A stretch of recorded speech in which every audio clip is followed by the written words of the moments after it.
মাশাআল্লাহ, অনেক সুন্দর গ্রাম অঞ্চল। দেখেছেন?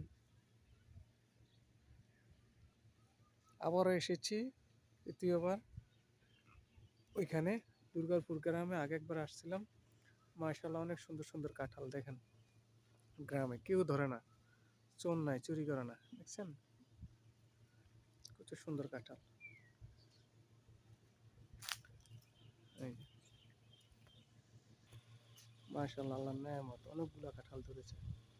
সবগুলা গাছে একই অবস্থা। কেমন আছেন?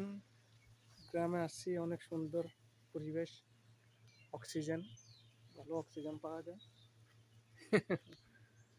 ইনশাল্লাহ আপনারাও আসবেন, সবসময় আসি, এই ভাগ্য। আল্লাহ হাফেজ ভাই, আসসালামু আলাইকুম।